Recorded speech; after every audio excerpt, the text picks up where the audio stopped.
Hey, what's going on, you guys? This is Madam, and I'm coming back to you once again. This time I'm going to go over to Distractify, and this is in the celebrities column. And this is about comedian slash actor Chris Rock. It seems some old allegations against Chris Rock have resurfaced thanks to the Burning Man Festival. The article was done by Jennifer Tisdale, and this is the gist of it.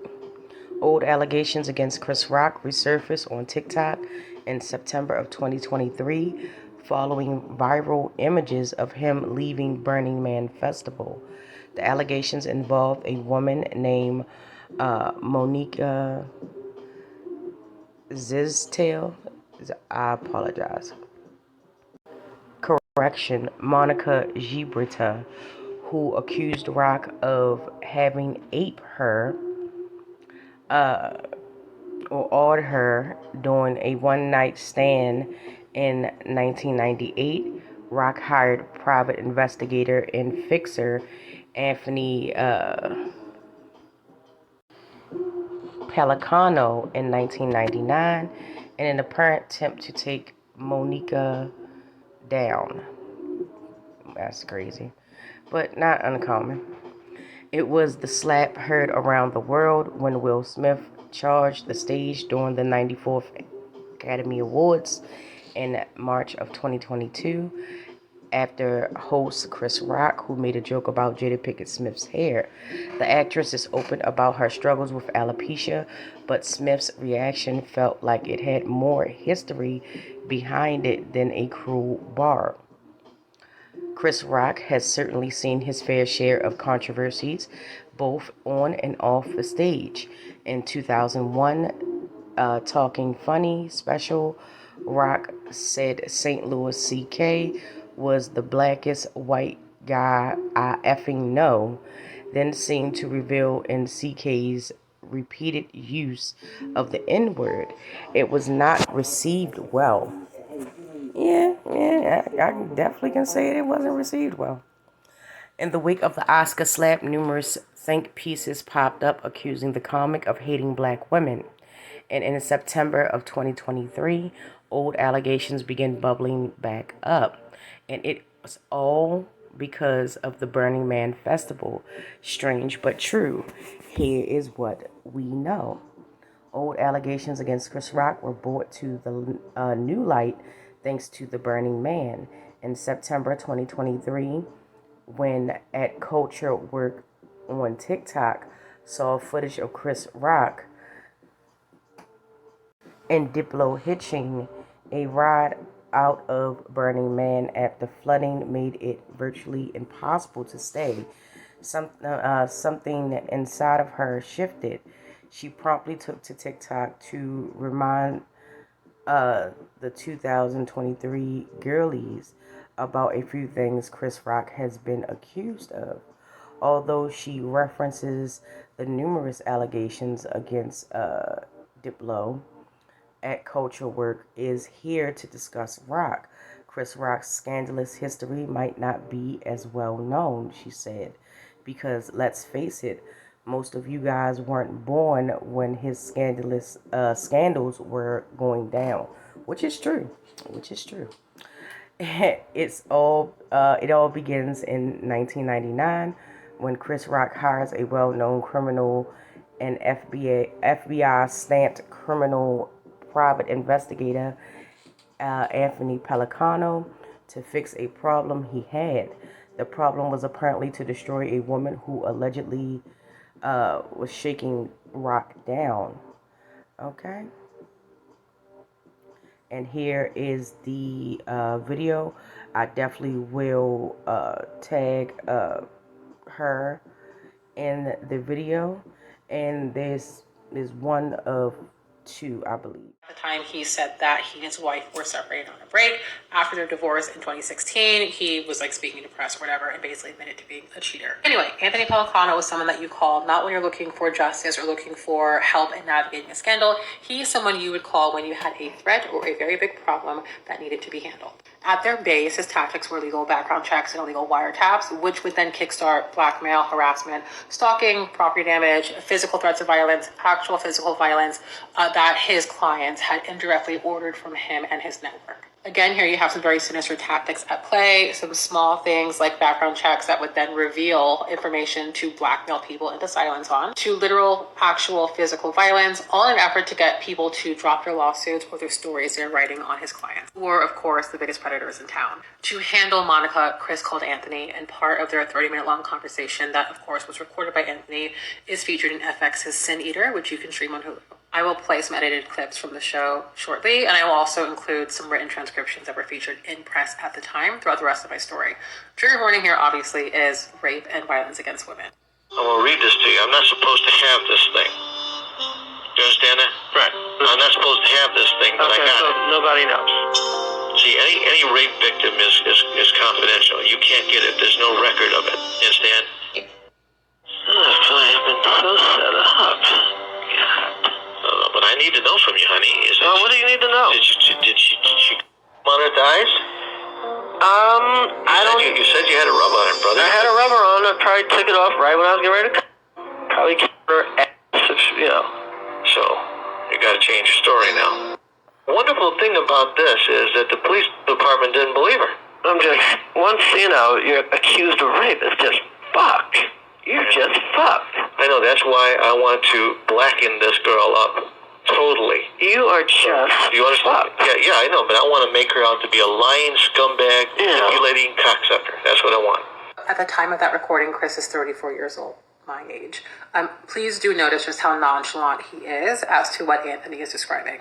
A woman filed a police report for being raped. The cops didn't believe her. Those cops handed off her confidential police report about her sexual assault to a man who was paying them, who was also working on behalf of her alleged rapist.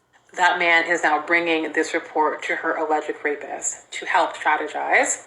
That's 5. Strategize ways to ruin her, to blacken her, to destroy her. A call to Anthony was a call into his network, and I have yet to even reveal to you guys just how absolutely sinister it is and how far they will go. The network created space, created distance, created hand washing, created indirect ways of contact that intentionally removed people from culpability. This network included everyone from telephone company workers who were tapping phones and being paid by him, to computer programmers, to cops at the Beverly Hills PD and LAPD who were being paid by him, to mafia members and hitmen. It's important for me to state and remind you guys that Chris, just as a listener of this phone call that you heard, has no legal implication or no legal fault here. That call also was a starting point for them to strategize what his story would be, and we do hear a few stories. We'll get into it in part 3. Okay, well, y'all heard that. Okay, but the article continues. Yeah, okay. I will definitely link her down at Culture Work in the description. I advise everyone to go over there and please check out her channel. She's very informative, very knowledgeable, and that is one thing that I can respect about at Culture Work. So, continuing on. Reading from the police report, Pelagano told Rock that Zelabria said that he tried to pull out and, on her thighs. She immediately got up and went to the bathroom where she cleaned up with a Kleenex. She put the Kleenex in her pocket. Rock said he was wearing a condom, but probably removed it as he finished, but he did not R her. Pelagano then tried to assure Rock he's going to make it stop. Rock said that once you get accused of R, you're done, to which Pelagano chillily said, that's why I wanted to blacken this girl up totally, and so on and so forth in the video. Now, it is a third part, and I will play it again. I will tag at Culture Works, and please go give her channel a listen, please. Okay. 2023.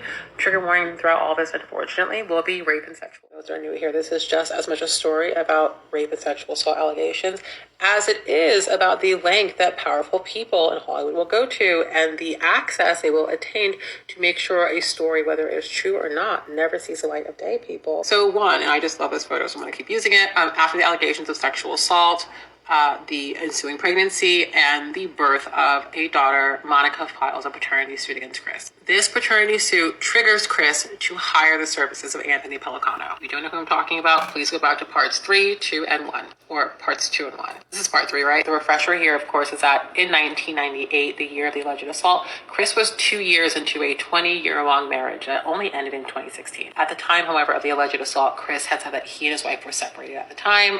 Although when he got divorced officially, he was basically saying that he was actually someone who was just generally unfaithful in his marriage. On the tape of the phone call where Chris and Anthony are figuring out ways to manage Monica, Anthony says, we're going to get her one way or another, and then asks, does your old lady know what's going on? Chris says, no, she thinks it's over, put it that way. She knows of it. That does not sound very separated to me, in my opinion, but you will also see through the course of this video the things that Chris says on tape when he thinks he only has an audience of one do run counter to what he says in public and in court. Again, the alleged assault happened in 1998, and we don't hear anything of it as members of the public until 10 years later, until 2008, when Anthony is literally on trial and Chris is being called up as a witness and their phone recordings are being used as evidence. At this point, again, we have no other information other than what is on the recordings. We have not heard Monica's side of the story, and until this court case, we did not know Monica even existed. 10 years of silence. Chris has told multiple stories of his time with Monica. One dismissing her as a girl he picked up in the hotel and just simply had sex with. However, on the recordings, just Anthony, his details are specific to them going out on a very long date where he knew they'd be recognized by people. He said, I know the night we went to the Ivy, which is a restaurant here, that she had on white pants. I only noticed because my wife's real classy and subdued, and I'm out here with a girl with big and white pants. It's just, I know people were like, hey. He goes on to tell Anthony that after the Ivy, he took her to Guy Oseari's house, who's Madonna's manager, for a dinner party with Madonna, Elizabeth Shue, and Elizabeth Shue's baby, and then admits to having consensual sex with her at the Beverly Hills Hotel. In my opinion, of course, it's a little bit of a gap between some girl he met in a hotel and brought upstairs to have sex with versus this sort of long date that he describes to Anthony that involves them being out together as a couple in very public places as well as very private places like the private home of Madonna's manager for dinner with Madonna and Elizabeth Shue. That, in my opinion, adds more ground to the relationship than what obviously is being said publicly. Also, and it's not included here, but if you watch my last video where the recording is of Chris explaining very clearly how he finished and exited the intercourse situation, he is responding to prompts from Anthony, prompts from the police report where Monica had mentioned in the report that she had kept a sample of on a Kleenex tissue and kept it in her freezer. Once that element came to light in the court case in 2008, you see a very 2008 media response, almost as if to paint her as crazy for collecting it and holding on to it and storing it, as if evidence is not important in cases like this. Anyway, the only real thing we know here is that sometime in 1999 or 2000, Chris and Monica reached a confidential financial agreement. We know that because in 2012, 14 years after the alleged assault and 4 years after the court case, Chris goes on to Howard Stern and blabs about her indirectly, breaking their confidentiality agreement, which opens up a whole new lawsuit and gives us more details. In terms of the blabbing, it was some unfunny story about a scammer that he met that the FBI is aware of, a scammer who, sought out, seeks out famous rich men to trap them with babies, and men get caught up in these traps, and the whole time the scammer is pregnant with a Nigerian's baby, and they try to sue the man to get paternity, and that is the scammer and the Nigerian pimp scam they have. Let me just say this really quickly before this runs out. I have not ever heard Chris make a joke about how horrible European American or Eastern European women are. For some reason, it's Nigerians and his just endless campaign against Black women. Anyway, the Hollywood Reporter covered this lawsuit, and it is the first time we're actually hearing any of Monica's statements because, lo and behold, the first paternity suit from what is now 14 years ago was filed as Jane versus John Doe. Monica had said via court docs court filings that Chris had attacked her and attempted to force her to perform sex on her on their first date, and that a week later the two went out, and that on that other date, after that date, that's when the forced intercourse happened. This is me talking now because I know someone's going to watch this and be like, hold up, he almost attacked her the first time and then she went back to him. Here's a scenario that I can that helps me make sense of that, which is I'm sorry, I didn't mean it. You mean a lot to me. Listen, I'll take you out on a real date. We'll go to the Ivy. We'll have a full day, me and you, just us out in public. I promise you, I tell you, we can even go to Guy Oseari's house. Hey, do you want to go to dinner with Madonna? Anyway, in this, we also hear for the first time in what is now 14 years, the tactics that Anthony enacted on Monica, which included having her house broken into and pictures of her daughter being stolen. In regards to the actual paternity test from now over 14 years ago, Chris was not the father and is not the father. However, the lawsuit does raise doubts about that because there were concerns about the handling of the sample, including peculiar circumstances where the attorney had jumped out of the car very quickly, prematurely, to deliver samples to the lab, which then destroyed the chain of control, which means that the samples were not being watched the entire time to ensure no tampering. Oddly enough, another woman had come out a couple years later accusing Chris of fathering her son and also talking about similar poor handling of a sample. Chris and his wife, which is, you'll never catch me doing a joint statement with the man. Chris and his wife called this woman a liar, said she has an extensive criminal record. However, Chris never denied having a relationship with her, which is what it says up there. So we never know. That's them. He has the type. Anyway, back to her lawsuit. So Monica tried to lump in his comments on Howard Stern, which were the breach of contract, breach of confidentiality, as well as his testimony from the trial a few years earlier and some of the allegations from the break-ins, trespassing, etc. Chris's team had argued that the statute of limitations had ran out on most of those things because here we are literally like 14 years later. Of like 11 claims she brought up, like 10 were dismissed except confidentiality, and her and Chris negotiated a new confidentiality settlement, which per both lawyers, they were both very happy with. I, of course, do not know everything Monica has been through. Obviously, the police handling of her rape police report, the break-ins, the theft of her property, all those things are absolutely sinister. But it's nothing compared to one writer's experience at the hands of Pelicanos Network. That part. Yes, they are a little bit long and things like that. In terms of, everything, it's definitely a pattern. It's definitely, I didn't even know about the second lady that claimed they had Rock allegedly fathered a child with her. But child, okay. But let's get back into this article. In the subsequent TikTok, at Culture Work said Pelagano is the kind of man. Basically everything that they said in the video. He's not a savory man. He is not a man that you call if you want to get justice. This is a man that you call if you want someone to put in the dirty work to get anything that would make a person's credibility seem a little shifty. If you wanted to paint a person in a particular light and not necessarily a good one, he was the man to call. Okay. After playing an excerpt of the phone call conversation between Pelagano and Rock, at Culture Works takes note of the fact that the then 34-year-old Rock is fairly nonchalant, which he was, very nonchalant. And it was just like, oh man, I'm being set up. Oh, it's not, in reality, you can basically make up your own determination of how you feel about that. Me, myself, any person that I felt that was not guilty of a crime would vigorously defend themselves and would not go to Pelagano. That to me would be, in my opinion, just my opinion, no facts, no basis, no, information. That's a red flag to me. Just literally hiring him is a red flag. And it's basically reiterating everything that was said in the, about the report from the cops. They didn't believe her, how they were brought out to, give this to him. And then it continues on to say that the network allowed Pelagano to destroy the lives of his targets were made up of telephone company employees, computer programmers, law enforcement, and even members of the mafia. Okay? Basically reiterating everything that was said in, at Culture Works video. Monica and Chris Rock entered into a confidentiality agreement, which they did. It was a financial agreement 14 years later. And this is the crazy thing, side note. People, came down on Bill Cosby for, yeah.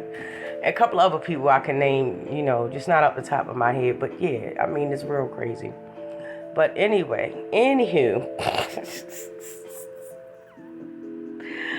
she took him to court for a breach of contract. This new court document case also raised concerns about the paternity test. Apparently, there was some goings-ons about the sample not being properly stored and, cared for and watched the way it was supposed to. So it might have been, allegedly tampered with. But it came out to, the new court document also raised, issues and concerns about the paternity test. Apparently, an attorney had jumped out of the car to deliver the blood samples to the lab. This broke the chain of control and would absolutely compromise the results. Zelabria attempted to lump his comments on Howard Stern, and with the testimony from the previous trial, everything was tossed out, apart from the breach of confidentiality agreement. She was able to negotiate a new settlement offer and hasn't been heard from since. So apparently or allegedly that was substantial for her. It worked out. Either way you look at it, regardless if you look at it in the viewpoint of Chris Rock just being a victim and the woman was trying to, seek some type of financial, from him, it still is a pretty bad situation, regardless of how you slice it. Whether you're on her side or whether you're on the side of Chris Rock, it's still a really bad situation, and it still doesn't, excuse the fact that he was a cheater, that he cheated on his wife, that, he did all these things, and then in terms of, him actually taking this woman out, taking her to a date, taking her around, other celebrities and things like that. This wasn't just a mere woman that he was, he had just picked up in the lobby of the hotel. You're like, hey, you want to come back up in my room? Like, hey, sure, yeah, no problem. No, it wasn't that type of thing. It was an actual thing where they actually went out. They went to a certain spot to eat. They partied with celebrities, whatever. Took place, and, that was what happened. And then the audacity of him to go on Howard Stern, which, just for me, at that time in his life, just proves to me that he's a person that can't hold water. Why would you put yourself in a position where you would have to go back to court to renegotiate a confidentiality agreement that you set up with a woman that you alleged that was crazy and stalking you and wanted to get pregnant by you? And the thing about him hating black women,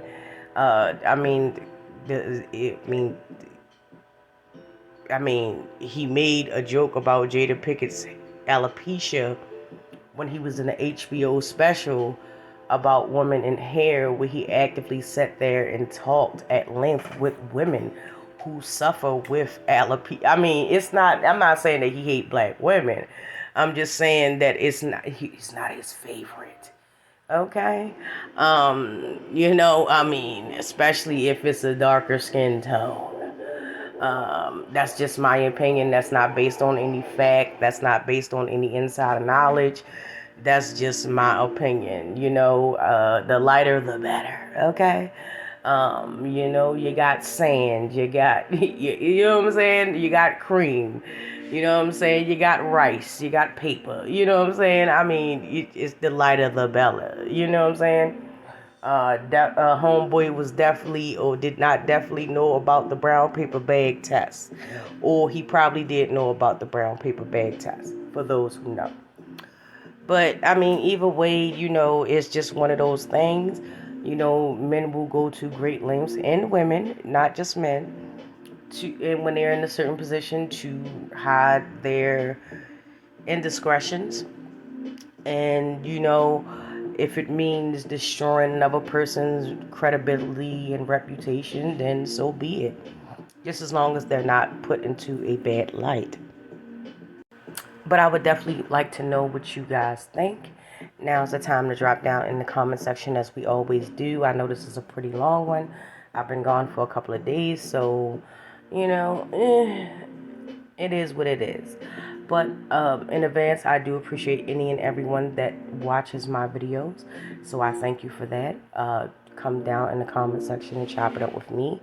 I love to hear from you, and we're gonna keep it on rolling. And with that, I will talk to you guys in the next one.